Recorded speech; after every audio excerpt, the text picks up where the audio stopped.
For 17 years, Walter Freeman lived with the official story.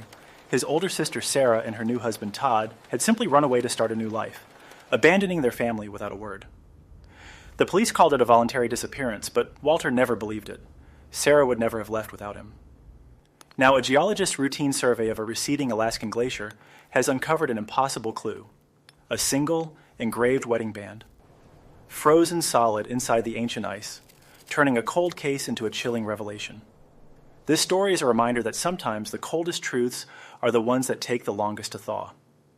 If you find yourself drawn into this mystery, consider subscribing, because we bring you stories like this every week. Walter Freeman was 37 years old, the same age his sister Sarah had been when she vanished.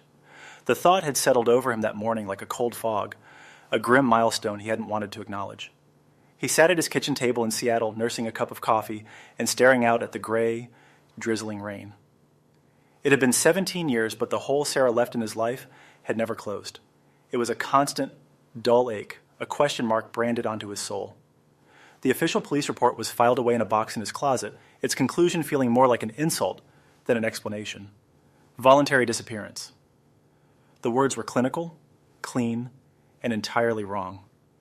Sarah wasn't the type to run away.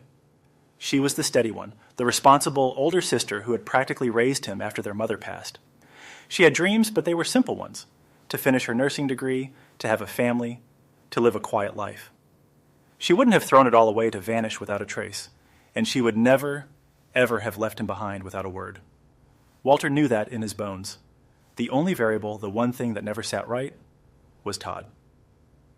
Todd Rafferty, the charming, handsome man she'd married just 2 weeks before they disappeared. He was a whirlwind of easy smiles and big promises, and he'd swept Sarah off her feet. Walter had tried to like him for Sarah's sake, but there was always something just beneath the surface, a restlessness in his eyes that Walter couldn't quite trust. The last anyone heard from them was a postcard from a small town in British Columbia, dated October 1988. It showed a picture of a bear and simply said, "The adventure begins, on our way to the last frontier. Love, Sarah and Todd." They were driving to Alaska for a honeymoon that was supposed to bleed into a new life. Todd had a job lined up on a fishing boat out of Juneau, he'd said. After the postcard, there was nothing. No phone calls, no letters, no bank account activity. Their car, a sturdy beige sedan, was never found. The investigation was brief. Todd had some credit card debt, and his family, distant and uninterested, suggested the couple had probably just run off to escape their responsibilities. The police, with no evidence of foul play, seemed to agree. The case went cold, and Walter was left with nothing but a faded photograph of his sister on her wedding day, smiling, but with a hint of something he could only now, with hindsight, call uncertainty in her eyes. The phone rang, jolting him from his thoughts. He didn't recognize the number, but it had an Alaskan area code. He answered, expecting a telemarketer. "Am I speaking with Walter Freeman?" a woman's voice asked, professional and direct. "Yes, this is he." "Mr. Freeman, my name is Detective Miller with the Alaska State Troopers in Juneau. I'm calling about a missing persons case from 1988. Sarah Freeman and Todd Rafferty." Walter's heart hammered against his ribs. He stood up, his hand gripping the phone so tightly his knuckles turned white. "Yes? What about it?" "Sir, a few days ago, a glaciologist working on the Mendenhall Glacier found an object encased in the ice. It was a woman's gold wedding band. There's an inscription inside." The detective paused. It reads, "TR plus SF, forever, 10/15/1988. Walter sank back into his chair, the air leaving his lungs in a rush. He remembered that day clearly. He was there when Sarah picked out the ring. He knew the inscription by heart. For 17 years, there had been nothing. Now, out of the frozen heart of a glacier, a voice from the past had finally spoken. "Mr. Freeman," the detective continued, her voice softening slightly, "given this new evidence, we're reopening the case. Can you confirm that was their wedding date?" "Yes," Walter whispered, his voice hoarse. "That was the day. We think you should come to Juneau." 2 days later, Walter stepped off the plane in Juneau into a world of sharp, clean air and mountains that seemed to stab the sky. The scale of the place was immense, intimidating. It felt like a land that could easily swallow people whole.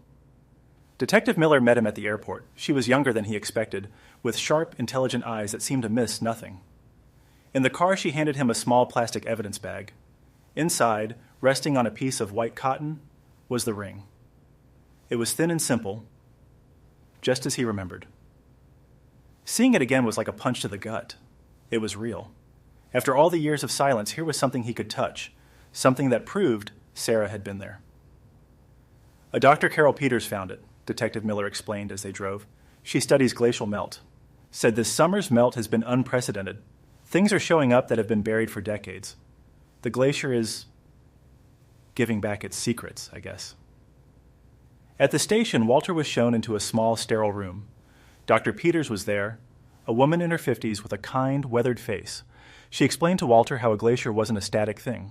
It's a river of ice, she said, pointing to a large map on the wall covered in topographical lines.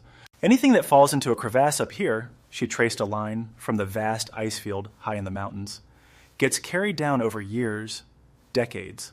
The ice flows, and eventually it melts at the terminus, down here. That's where I found the ring. It suggests they, or at least the ring, went into the glacier somewhere far up the valley. That explained the time gap, but it raised 1,000 more questions. But there's no road up there, Walter said, staring at the map. How could they have gotten their car anywhere near that area? They couldn't have, Detective Miller confirmed, which means they were likely on foot. We've started a search of the area around the glacier's terminus. We're bringing in ground-penetrating radar to see if we can find any other metal objects. A car, maybe. Walter knew he couldn't just sit in a hotel room and wait. He had to do something. The old story about Todd's debts had never felt complete. Detective, he asked, did you ever look deep into Todd's finances? Not just the credit cards, but everything? Miller pulled up the old file. It was thin. It says here he had about $5,000 in credit card debt. Nothing major. I think there was more, Walter said. There has to be more to the story. He spent the next 2 days making phone calls from his hotel room. He called distant relatives and old family friends, anyone who might have known Todd back then. Most remembered him as Sarah did, charming, ambitious, a bit of a dreamer. But then he got a hold of a man named Dennis, one of Todd's high school friends who he'd lost touch with after graduation. At first, Dennis was hesitant, his voice laced with a caution that bordered on fear. I don't know, man, Dennis said over the phone. That was a long time ago. Todd, he changed after school. Changed how? Walter pressed, sensing he was close to something. There was a long silence on the other end of the line. He got into gambling, Dennis finally said, his voice low. Not just weekend poker. He was in deep. Owed money to some very serious people. The kind of people you don't mess with. It was way more than a few $1,000s. Walter felt a cold dread creep up his spine. Did you ever tell this to the police back in '88? No, Dennis admitted. I was scared. Todd told me he had it handled, that he had a plan to get the money. After he and Sarah disappeared, I didn't want to get involved. A plan. The word hung in the air. This was the missing piece. They didn't run away from debt. Walter suspected Todd had a much darker plan to solve his money problems. The following day, as a team with specialized equipment began scanning the glacier's edge, Dennis called back. His conscience had been eating at him. There's something else, he said, his voice shaking. Right before the wedding, maybe a week before, I saw Todd arguing with this guy in a parking lot. It was getting heated. Todd looked terrified. He was promising the guy he'd have the money soon. When I asked him about it later, he just brushed it off, said everything was taken care of. Walter scribbled notes on a pad. Did he say how? No, but he said something weird. He mentioned a life insurance policy, said it was the responsible thing to do now that he was getting married. Walter's blood ran cold. A life insurance policy? On who? He took one out on Sarah, Dennis said quietly. A big one. I remember thinking it was strange to do it right before the wedding, but I never thought he would. He didn't need to finish the sentence. The horrible, unthinkable truth was beginning to form. This wasn't a story about a couple running away. It was a story about a predator and his prey, heading for the last frontier where a man could make his problems disappear. The next morning, Detective Miller called. "Walter, you need to get down here. The radar team found something." Walter stood at the edge of the glacial moraine, a desolate landscape of rock and ice churned up by the slow-moving giant. The air was thin and bit at his exposed skin.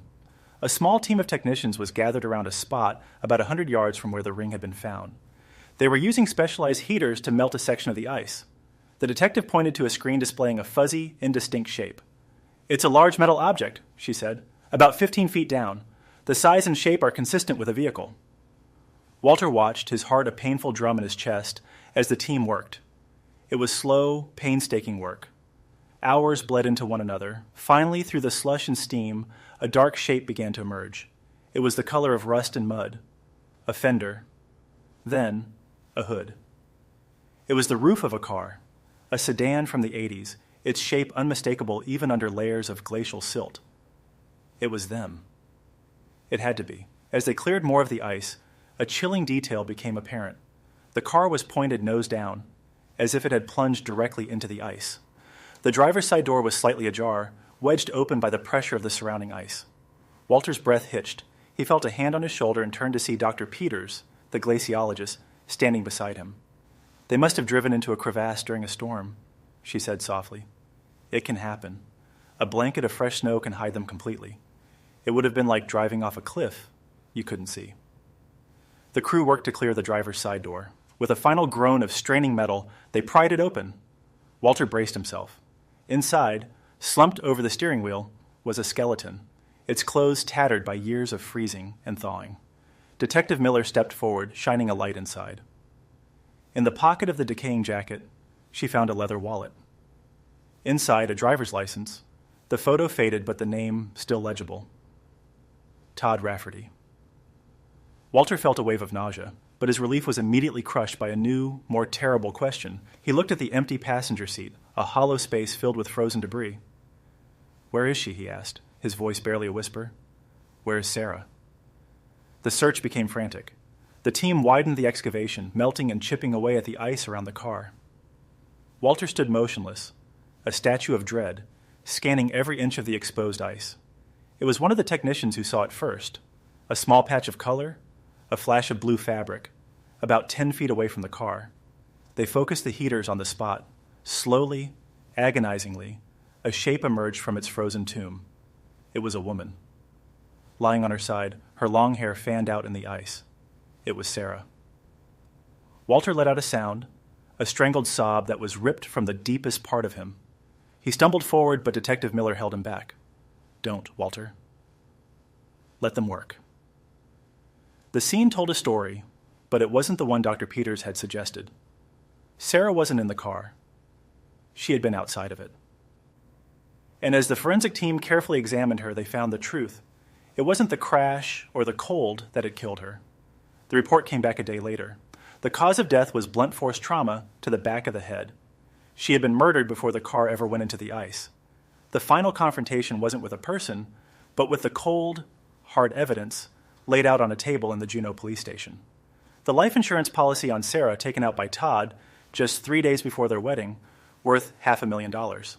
The confirmation of his gambling debts, totaling over $100,000. The forensic evidence from the scene, the picture was now horribly clear. Todd's plan had been monstrous in its simplicity. He married Sarah for the insurance money. He drove her to one of the most remote places on the continent, a place where people could vanish without a trace. He killed her, then planned to hide her body and the car forever inside a glacier, staging it as a tragic accident. He would have emerged from the wilderness weeks later, a grieving widower with a story of survival and a fortune waiting for him. But the wilderness he'd chosen as an accomplice had turned on him. The glacier was unforgiving. In his attempt to dispose of the evidence, he had made a fatal mistake. Perhaps he slipped and fell after getting out of the car. Perhaps he was caught in the final plunge as the car broke through the snow bridge. He had meant to entomb his wife, but in the end, the ice had claimed them both, holding his crime and his victim in its cold embrace for 17 years, until the world warmed just enough to reveal the truth. Walter brought his sister home. He had her remains cremated and held a memorial service on a bluff overlooking Puget Sound, a place she had always loved. Family and friends gathered, People who had spent 17 years wondering, believing the painful lie that she had abandoned them. Walter stood before them and told them the truth. He spoke of his sister's love, her kindness, and her trust, a trust that had been cruelly betrayed. He cleared her name. There was no trial. No killer to face in court. Justice had been delivered by the cold, impartial hand of nature. For Walter, closure wasn't about revenge. It was about peace. It was about finally being able to mourn his sister for the victim she was, not the runaway the world had believed her to be. Standing on that cliff with Sarah's ashes and an urn in his hands, he finally let go of the anger that had been his constant companion for so long. He was no longer the boy his sister left behind. He was a man who had found her, and in doing so had finally found his own way out of the cold. What do you think is the greater tragedy? A life taken by a loved one, or a legacy stained by a lie for 17 years? Let us know your thoughts in the comments below. If this story resonated with you and you appreciate the journey to uncover the truth, no matter how long it takes, please consider sharing it with someone who might feel the same. Thank you for listening.